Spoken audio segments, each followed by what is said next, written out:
Dans cette vidéo, vous allez comprendre la vraie signification de la légende d'Œdipe. Ce que vous allez entendre est absolument inédit. Vous allez découvrir une version qui n'a rien à voir avec le complexe d'Œdipe de la psychanalyse. Bon, déjà, le complexe d'Œdipe en psychanalyse, c'est quoi? Il s'agit du désir inconscient de coucher avec le parent du sexe opposé et d'éliminer le parent rival. Pour un garçon, il s'agit du désir inconscient de coucher avec sa mère et de tuer son père.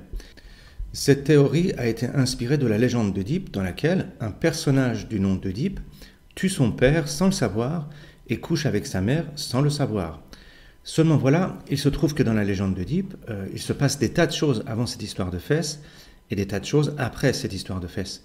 C'est comme si on prenait le Seigneur des Anneaux par exemple et on inventait le complexe de Frodo. Vous savez, le petit hobbit qui porte l'anneau.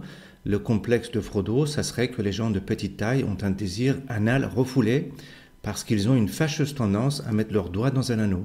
C'est à peu près ce qu'a fait la psychanalyse avec la légende d'Œdipe. Ce qu'il faut savoir, c'est qu'à l'époque de Freud, il y avait un courant philosophique très à la mode qu'on appelait le positivisme. Le positivisme, c'est quoi? En gros, le positivisme pose les choses, mais les pose par terre.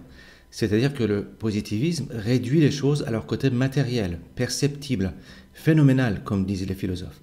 C'est comme ça que dans la légende d'Œdipe, la mère d'Œdipe a perdu son statut symbolique pour devenir une mère physique, c'est-à-dire une femme réduite à une paire de seins et un sexe. Et un mythe aussi riche en symboles que celui d'Œdipe est réduit au désir psychique de tuer l'autorité de son père pour coucher avec sa mère. Alors voici notre explication symbolique, ou plutôt initiatique. Œdipe était le fils du roi de Thèbes qui s'appelait Laios. Et Thèbes, c'est pas n'importe quelle ville, c'est la ville de Dionysos. Dionysos est le dieu du vin, des orgies, des excès, des pulsions, bref, c'est le dieu des instincts humains, c'est le dieu des pulsions. Donc Œdipe était le fils du roi de la ville des pulsions.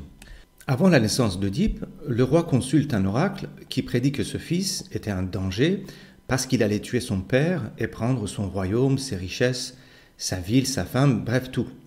Donc le roi Laios, qu'est-ce qu'il fait? Il se débarrasse du bébé Œdipe d'une manière assez singulière, il lui mutile les chevilles et le fait pendre à un arbre dans la forêt, la tête en bas. D'ailleurs, Œdipe en grec, ça veut dire celui qui a les pieds mutilés, enflés. Si vous regardez d'autres vidéos ici sur les textes bibliques, vous verrez que le fils représente un symbole très important. Le fils d'un homme, c'est son esprit en état de germe. Par exemple, Jésus est appelé fils de l'homme dans la Bible. Et les rois symbolisent l'ego qui règne sur notre mental, comme par exemple Pharaon dans l'Ancien Testament. Donc, Laios, roi de Thèbes, c'est l'ego en tant que roi de la vie instinctive et mentale. Et que fait le roi? Il mutile son bébé-fils et le pend par les pieds, la tête en bas. Ça veut dire que fait l'ego? Il mutile le germe de la conscience qu'il y a en lui, l'empêche de marcher, c'est-à-dire il l'empêche de fonctionner, et ensuite il le pend la tête vers le bas, c'est-à-dire vers la terre, vers la matière. Bref, l'ego mutile l'esprit et le tourne vers la matière. Et pourquoi l'ego mutile la conscience? Parce que la conscience ou l'esprit constitue une menace pour l'ego. Alors dans la légende, le bébé Œdipe échappe à la mort et il est recueilli par un berger qui l'emmène chez le roi de Corinthe. Pourquoi Corinthe? Parce que Corinthe, c'est la ville d'Aphrodite, déesse de l'amour et mère de Dionysos. Ça veut dire que Œdipe, qui représente le germe de la conscience mutilée, il est sauvé en passant de la ville de Dionysos, dieu des instincts, à celle d'Aphrodite, déesse de l'amour. C'est-à-dire que la conscience mutilée est tout de même sauvée par l'amour. Une fois adulte, Œdipe part à la recherche de ses vrais parents sans savoir qui ils étaient. Donc Œdipe part sur le chemin de la recherche de la vérité. Sur ce chemin de la recherche de la vérité, Œdipe arrive à un col où il n'y a de passage que pour un seul chariot. Ce qui se passe, c'est que soudainement, un chariot arrive en face, lui coupe la priorité, il grille le stop. Le chauffard en face, qui était un vieillard, se met en plus à insulter Œdipe. Œdipe s'énerve et tue le vieillard sans savoir que le vieux était en fait son propre père. Alors qu'est-ce que ça veut dire? Ça veut dire que sur le chemin de la vérité, l'ego n'a pas sa place. On a vu que Laios, le père d'Œdipe, symbolisait l'ego, roi des instincts, roi de Thèbes, ville de Dionysos. Ensuite, Œdipe arrive devant Thèbes, qui était gardé par le Sphinx. Le Sphinx était un monstre sanguinaire qui bloquait les routes menant à la ville, dévorant les voyageurs qui ne pouvaient résoudre une énigme. Et l'énigme, c'était quoi? C'était la suivante, je cite l'énigme. Quel est l'animal qui, le matin, marche sur 4 pieds, à midi sur 2 et le soir sur 3 ? Oedipe répond sans hésiter que c'est l'homme qui, au matin de sa vie, marche à 4 pattes, va sur ses 2 jambes à l'âge adulte et s'aide d'une canne pour soutenir la vieillesse, ça veut dire sur 3 pattes. Ce qui se passe, c'est que le sphinx qui est vexé se suicide. Donc, Oedipe défait le sphinx avec l'énigme de la marche et accède à Thèbes. C'est-à-dire que Oedipe accède à la ville de Dionysos, Thèbes, symbole de vie instinctive, en produisant des images de la marche. Oedipe a les pieds mutilés, mais pourtant il connaît parfaitement les images de la marche. Et c'est pour ça que Oedipe représente une conscience mutilée d'ailleurs. C'est-à-dire que c'est une conscience sans forme, mais qui fonctionne par image, avec des formes. C'est une conscience boiteuse qui ne peut pas marcher, mais qui connaît parfaitement les images de la marche. C'est une conscience qui peut donner des images de la réalité, mais qui ne vit pas la réalité. C'est ça le symbole du Fils. Nous avons vu ça dans la Bible aussi. C'est la conscience qui est piégée dans le mental humain. Passons. Alors, une fois à Thèbes, Oedipe devient roi, épouse la veuve de Laios, qui est en fait sa propre mère, mais Oedipe ne sait pas, et lui fait 4 enfants. Alors, la mère dans les mythes ou dans la Bible représente le mental, parce que le mental est la matrice dans laquelle la conscience va germer.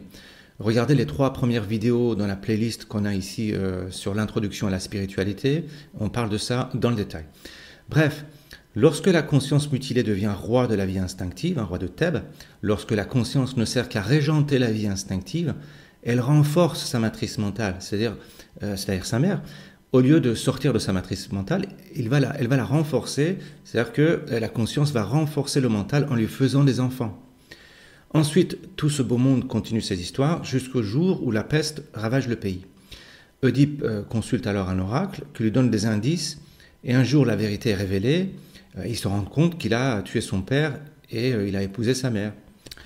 Et une fois la vérité révélée, Oedipe se perce les yeux avec les agrafes en or des habits de sa mère.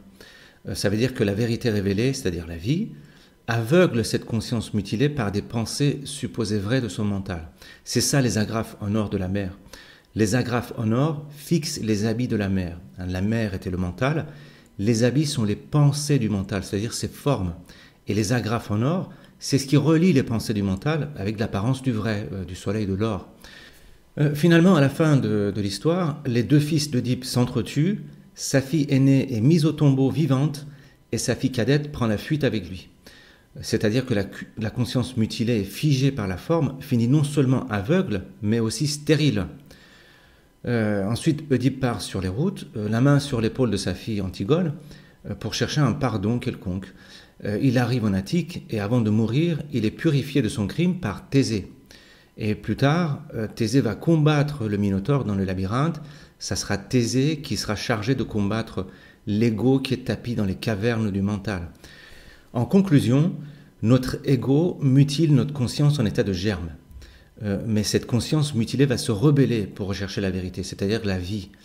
Et ce qui se passe, c'est que dans cette recherche, cette conscience tue l'ego qu'il a engendré, il tue son père, mais en fin de compte, il reprend la même place et se vautre dans la vie mentale, engrosse le mental, il couche avec sa mère et devient aveugle et stérile.